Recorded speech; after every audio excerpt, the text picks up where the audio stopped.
tell you what. Thanks for sharing your story, and it's what this country's all about. You're making your family proud, man. And I want to thank the speakers ahead of me.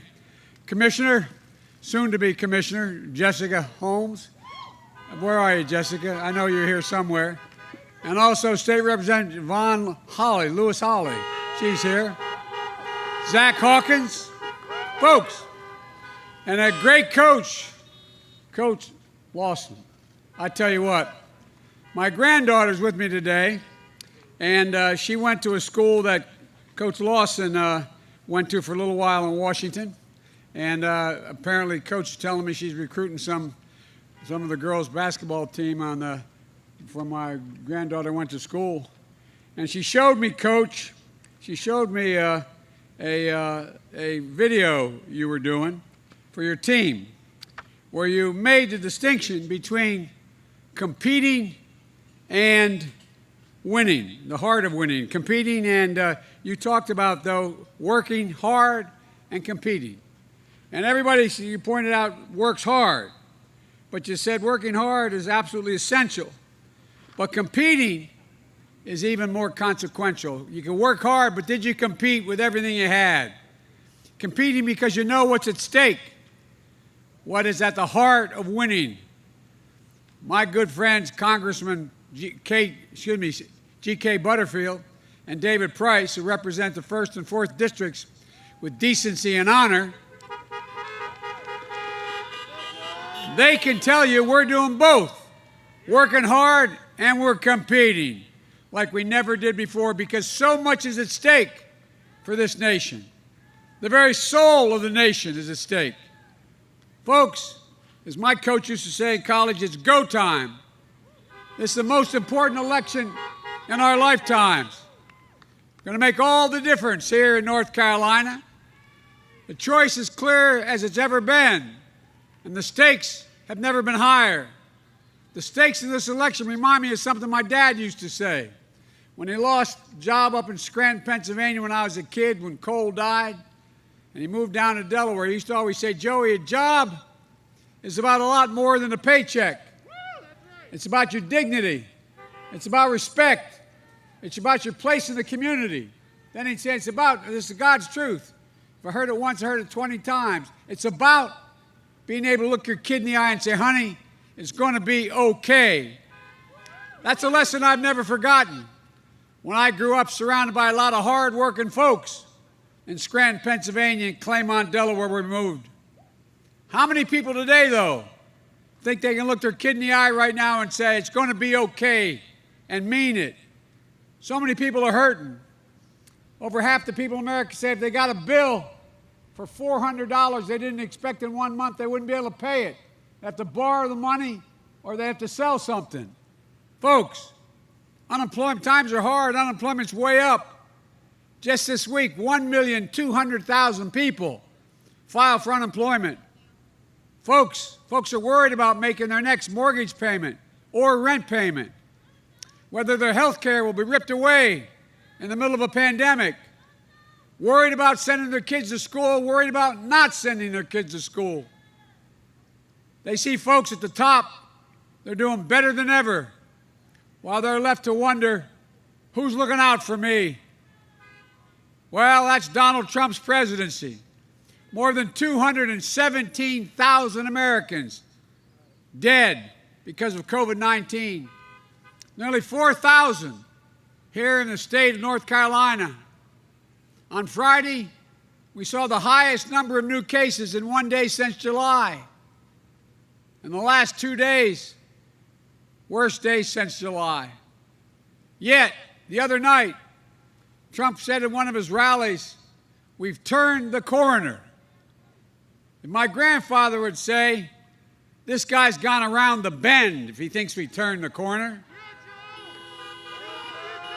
Turn the corner. Things are getting worse. He continues to lie to us about the circumstances. Experts say we're likely to lose as many as 200,000 additional lives nationwide between now and the end of the year. All because this president cares more about his Park Avenue perspective on the world, the stock market, than he does about you, because he refuses to follow the science. It's estimated that if we just wore masks, we'd save between now and the end of the year 100,000 lives. His own head of the CDC said that. And you know what? What's really sad about this? The president knew how dangerous this virus was all the way back in January. And he hid it from the country. He's on record.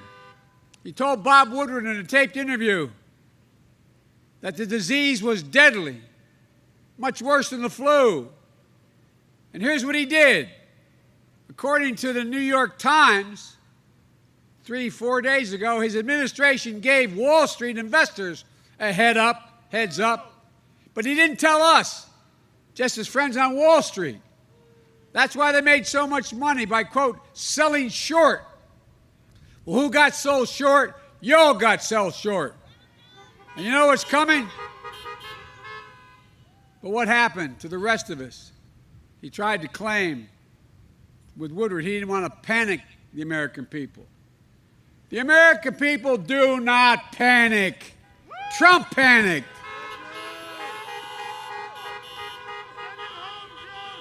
And his selfish behavior is no surprise. After all, this is the same man who looks at Americans who put their lives on the line for this nation, like so many tens of thousands here in North Carolina have done, like my son Bo did after a year in Iraq winning the Bronze Star Conspicuous Service Medal. He looks at me, he calls them suckers and losers. Who the hell does he think he's talking about? These are our heroes. They are the people of sacrifice. They are the backbone of this country. And now, as a consequence of all this overwhelming lying, negligence, and irresponsible action, has come to how many chairs were empty at the dining room table last night because of this negligence?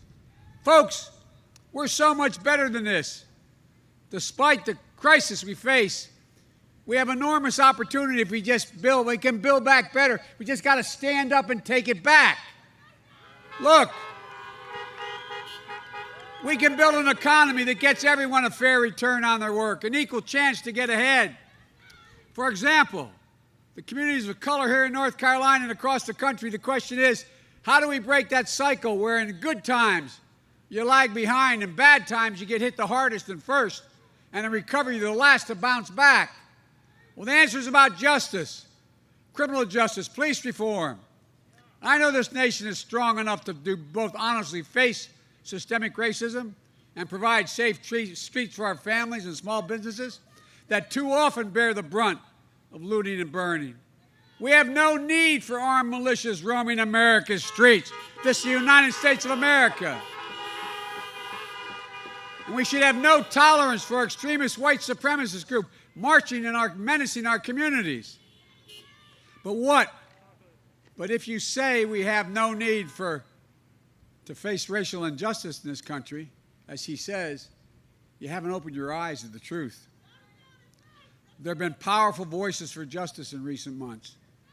George Floyd's 6-year-old daughter, who I met with in the family, I knelt down to say hi to her, and she looked at me and said, Mr. Vice President, Daddy changed the world. Daddy changed the world. Jacob Blake's mother, with whom I met, since violence didn't reflect her son, and this nation needs healing, and then said she prayed for the police officers. Doc Rivers, a basketball coach, choking back tears when he said, we're the ones getting killed. We're the ones getting shot. We've been hung. It's amazing why we keep loving this country and this country doesn't love us back. Think about that. Think about what it takes to be a black person to love this country today as it does. It's deep love for this country. And for too long it hadn't been recognized. We need leadership that de-escalates tensions, opens lines of communication, and brings us together to heal and to hope. As president, that's precisely what I'll do. But true justice is also about jobs, good-paying jobs, financial stability. It was right here in Durham on Parry Street a century ago that an oasis of black-owned businesses thrived, even in the era of Jim Crow.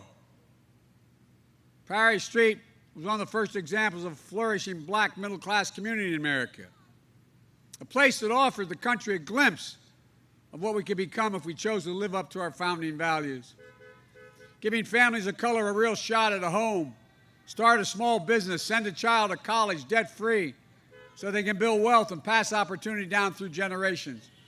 It's what's built every other middle-class group in America. That's how we deliver equality and equity. Another example, more and more women are dropping out of the workforce in this recession, whether in cities or in suburbs.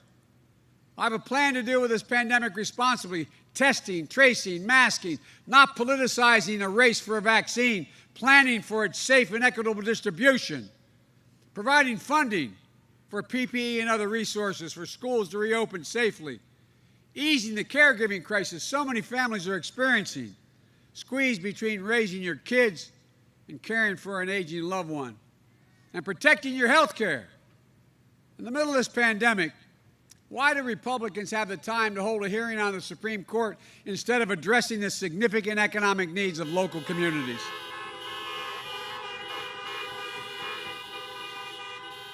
I'll tell you why, for real. Not hyperbole, I'll tell you why. It's about wiping Obamacare off the books. That's what it's about. Because their nominee has said in the past the law should be struck down. If they get their way, 100 million Americans will lose their protections for pre-existing conditions. Complication of COVID-19, over 7 million people infected will become the next pre-existing condition, allowing insurers to jack up your premiums or deny your coverage altogether. And women will again be charged more for their health just because they are women. Folks, we can do so much better. I will build on the Affordable Care Act so you can keep your private insurance. You can choose a Medicare-like option. We're going to increase subsidies and lower your premiums and deductibles and out-of-pocket spending. Look, your governor's been working hard to expand Medicaid, but it's being blocked by Republican legislature. My plan will automatically enroll 357,000 uninsured North Carolinians in a public option for free, automatically. And it's going to make a life-changing difference for so many families. We can only do any of this if we come together as a country. We need to revive the spirit of bipartisanship in this country, a spirit of being able to work with one another. When I say that, and I said that from the moment I announced, I'm told that, well, maybe you used to be able to do that, Joe. That was your reputation in the Senate and Vice President, but things have changed. They don't work that way anymore. Well, I'm here to tell you they can and they will, and they must, if we're going to get anything done in America. Folks, I'm running as a proud Democrat, but I will govern as an American president. No red states, no blue states, just the United States. I promise you. I'll work as hard for those who don't support me as those who did. That's the job of a president, a duty to care for everyone in America. Folks, and you too have a sacred duty to vote, and it matters. North Carolina matters. And Senator Harris and I are asking you for your trust and support. We'll always have your back, I promise you. So please, please vote and help get out the vote. Go to iwillvote.com/NC. Early voting started on Thursday. We got to keep the incredible momentum going. We can't let up. You can vote early in person until the 31st, but don't wait. Go vote today, and don't just vote for me and Senator Harris. You've got a governor's race, a Senate race, a record number of black women on the ballot, Congress and Lieutenant Governor, Labor Commissioner, and the courts. Folks, they're ready to deliver for North Carolina families. So vote. Vote. It's time. It really is time. When I announced my candidacy, I hadn't planned on running again, to be very blunt, and I've said it before. My son had just died, and I had no interest.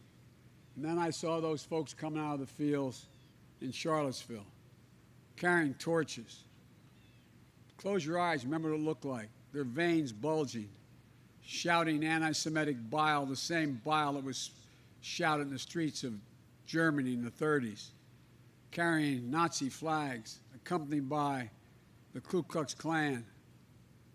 And a young woman was killed who was protesting the opposite direction. And when asked presidents to comment, this president said something no other president has ever said in the history of the United States of America. He said, there were very fine people on both sides. Very fine people. Folks, I mean it when I say this. It's time to restore America's soul.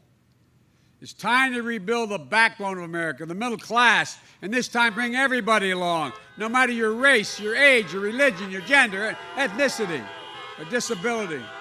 We can do this. The blinders have been taken off the American people. They've seen what's happened. It's time to unite America. Look, I'll never forget what President Kennedy said when I was a kid and we were going to the moon. Every kid in school had to hear his speech. He used a line in that speech my Senate colleagues and the White House heard me use all the time. It made the most impression on me. He asked the unasked question, why are we doing this? And his response was, he said, because we refuse to postpone. This is America. We refuse to postpone America's work that must be done. There's nothing beyond our capacity. We have never, never, never, never failed. There's no limit on our future. The only thing that can tear America apart is America itself. Everybody knows who Donald Trump is, so let's let them know who we are. We choose hope over fear. We choose unity over division, science over fiction. And yes, we choose truth over lies. So folks, it's time to stand up. Stand up and take back our democracy. No more time left. God bless you all, and may God protect our troops. Thank you.